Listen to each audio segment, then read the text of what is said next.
proclamation des résultats, c'est cet après-midi à 15h depuis la foire de Rouen. Allez, comme chaque dimanche, place au Mag Sport. Grégory Tellu et D de Patrice Corny reçoivent Xavier Rolland, président du club de baseball de Rouen.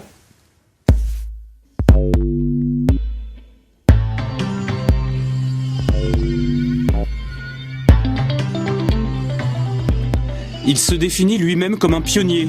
Xavier Rolland est celui par qui le baseball est arrivé à Rouen. En 25 ans, il a bâti un joyau, sur un diamant, l'autre nom, pour désigner un terrain de baseball.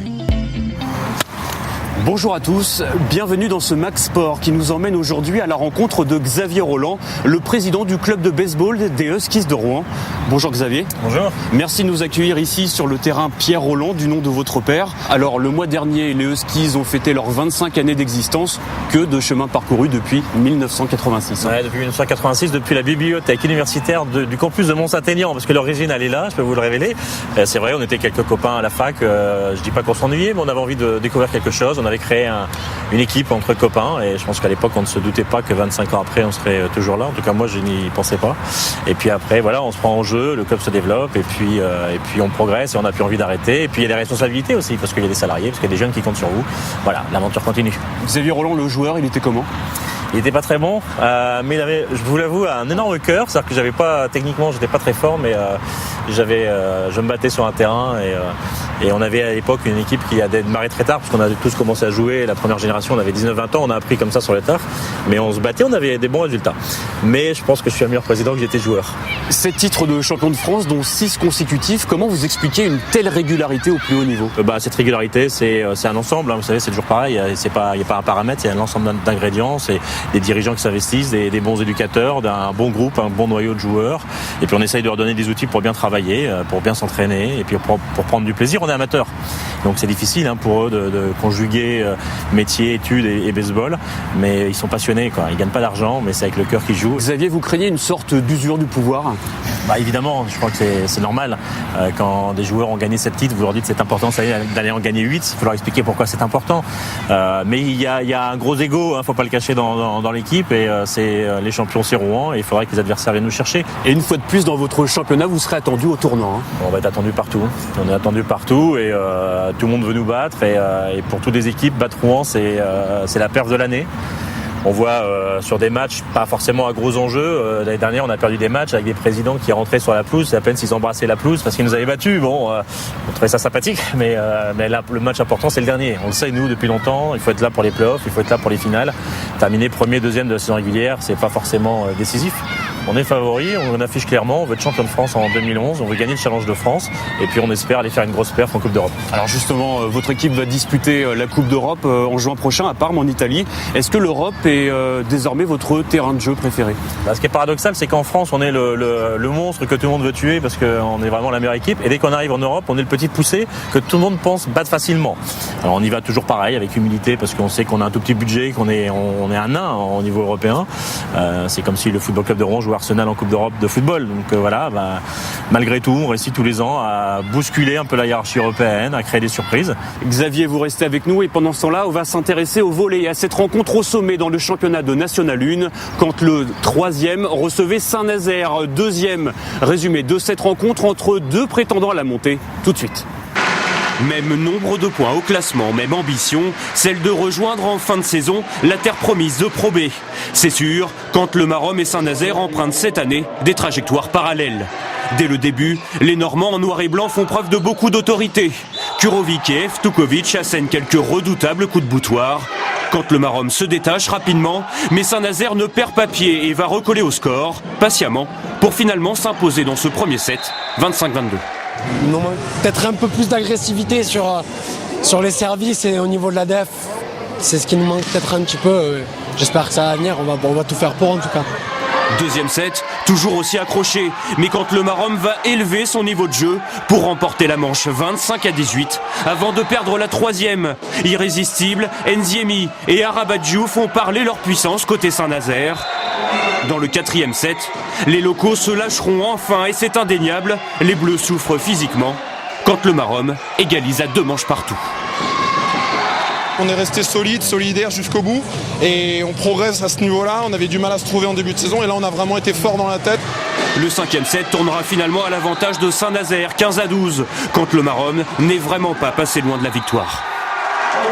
On sait très bien que tie-break ça joue vraiment à pas grand-chose. On a fait quelques petites fautes, on leur a donné des points gratuits qui nous ont coûté cher à la fin du match.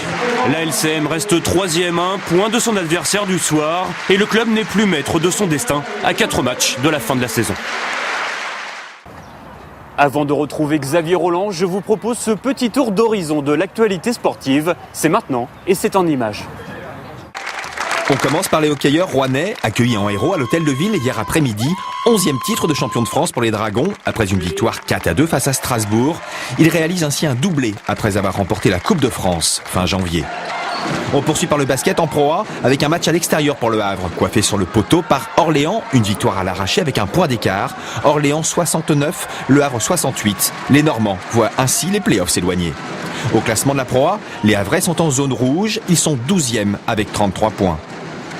Les résultats en basket Pro B, vendredi Évreux l'a emporté sur Saint-Vallier 89-78.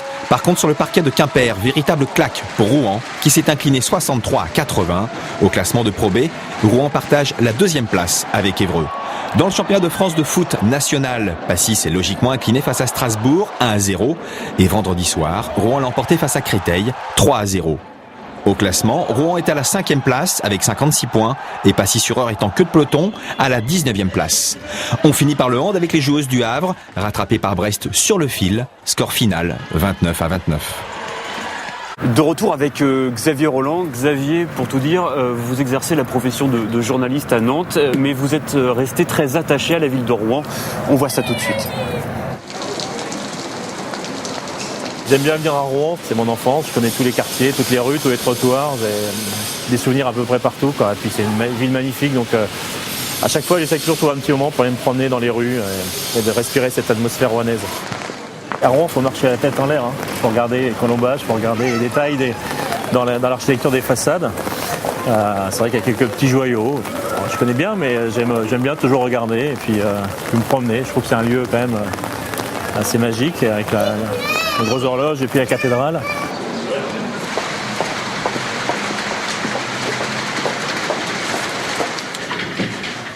Xavier, c'est forcément une étape incontournable, le caviste à Rouen.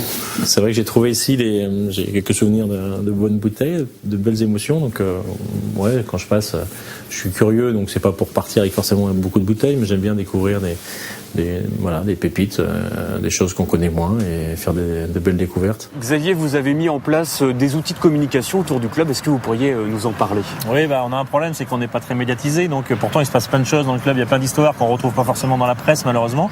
Alors on raconte que Maxime Lefebvre est en Arizona depuis 1 an. On raconte que nos 2 Quentin, Becquet et Benedek sont à Québec et jouent au baseball là-bas. Il y a plein d'histoires qu'on aime raconter. Donc on a mis en place des outils, effectivement. On a un site internet qui marche bien. On a un magazine qui va fêter son 200e numéro. Et puis on lance cette semaine, on sera les premiers à Rouen, on lance l'appli des Huskies de Rouen. Donc on peut aller sur l'Apple Store et télécharger Huskies de Rouen. Et vous saurez tout sur le club en instantané sur votre iPhone et bientôt sur les autres, les BlackBerry et compagnie. Et vous aurez les résultats le dimanche. Même plus besoin de bouger, ça arrivera directement sur votre téléphone. Vous saurez si Rouen a gagné. Et Rouen gagne souvent. Eh bien Xavier, on va s'intéresser désormais à 2 de vos joueurs. Le premier, Luc Piquet, joue aux Huskies depuis 10 ans. L'autre, c'est l'Américain David Washington. Il vient juste d'arriver aux Huskies. Portrait croisé de 2 éléments de cette équipe version 2011. C'est le dossier de ce Max Sport. Cet après-midi-là, pour les jeunes du pôle France de baseball, c'est entraînement sous une pluie forcément passagère. Parfait, roller. Et vous en faites une dizaine, 5 de chaque jambe. Aux commandes, Luc Piquet. À bientôt 30 ans, le jeune homme multiplie les casquettes. Pilier de l'équipe des Huskies, c'est aussi depuis 5 ans un entraîneur motivé, mais lucide, sur un sport dont l'avenir se joue encore très largement outre-Atlantique. Notre organisation maintenant, elle commence à avoir des contacts aux États-Unis, au Canada, au Québec. Donc c'est de leur permettre à tous ces jeunes-là de vivre quelque chose qu'ils n'auraient pas la chance de vivre s'ils restaient chez eux, quoi. Hey, what's up, D? What's up, Luke? How are you? I'm good, man. Fine? What's up? You look good. Yeah. Un peu plus tard dans la journée, Luc se fait guide touristique pour David Washington, surnom D-Wash, dont c'est les premiers pas en France. C'est l'une des 3 recrues américaines du club pour cette saison. Il rejoint les Huskies après avoir affronté les terrains d'Australie, mais surtout la dure réalité du baseball made in USA. Là-bas, ils disent que c'est difficile pour les Noirs de jouer au baseball parce qu'il faut des qualités comme de la réflexion, de l'astuce. Moi, j'ai pensé que j'avais toutes ces qualités, donc je pouvais jouer. La flânerie sera de courte durée. Arrivé il y a un peu plus d'une semaine, Dee Wash, l'enfant du Bronx, a déjà disputé une rencontre avec les Huskies. Il sait ce qu'il veut apporter à l'équipe. Rouen est une grande équipe. Moi, je suis très rapide et je compte bien leur apporter des points. Les joueurs rouennais ont toujours été en Coupe d'Europe mais ne l'ont jamais remporté. Moi, je voudrais les aider à y parvenir et à ce qu'ils restent la meilleure équipe française. On se donne les moyens pour pouvoir gagner chaque année des nouveaux titres. Après, c'est l'équipe de France, il n'y a pas le championnat d'Europe cette année. C'est en 2012, il y a des tournois de préparation, donc je vais y participer. Toujours essayer de gagner ma place et pouvoir participer au nouveau championnat d'Europe. Et toujours essayer d'avoir le plus d'expérience et devenir meilleur, quoi. La journée de Luc n'est pas encore terminée. Je pars la semaine prochaine donc à Regensburg avec le pôle. Jouer en Coupe d'Europe. Jouer en Coupe d'Europe en Italie. Et juillet l'équipe de France. Si avec près de 8000 licenciés, le baseball, sport amateur, n'a pas encore vraiment déployé ses ailes en France, il est depuis longtemps déjà une invitation au voyage. Luc Piquet et David Washington ne diront pas le contraire.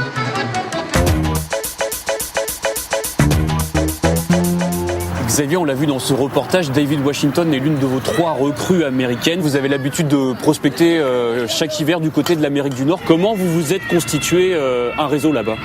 Moi j'y suis allé plusieurs fois, j'ai rencontré des entraîneurs, des agents de joueurs, on a parlé un peu du club, donc on s'est fait connaître comme ça. Il y a aussi les anciens joueurs de Rouen qui quand ils rentrent restent en relation avec nous et peuvent nous proposer aussi des joueurs. On ne peut pas se tromper, on n'a pas les moyens de se tromper, donc à chaque fois il faut toucher juste, il faut toucher le bon joueur, le joueur qui va vraiment apporter un plus dans l'effectif, le joueur qui a la mentalité, qui pourra facilement s'intégrer dans l'effectif, tout ça est très important. Mais vous avez un réservoir de jeunes joueurs au potentiel intéressant au sein même du club. Oui, c'est là. De toute façon, il ne faut pas se leurrer, on continuera à avoir des bons résultats que si on forme des jeunes, c'est une obligation. Et là, vous voyez, il y a plein de gamins sur le terrain à côté de nous, et il y en a certains, je peux vous dire que dans 2-3 ans, ils seront aux États-Unis ou au Québec, ils iront faire leurs études là-bas, parce que c'est un autre volet développement du club, c'est d'envoyer nos jeunes aux États-Unis, au Canada, jouer au baseball et faire leurs études. Xavier, vous réalisez actuellement un gros travail pour doter les Huskies d'infrastructures dignes de ce nom. Comment vous êtes en train de procéder avec la ville de Rouen notamment ? Le seul moyen de se développer durablement et d'intéresser des partenaires et de faire venir du public, c'est de meilleures infrastructures. On a beaucoup travaillé sur l'aire de jeu.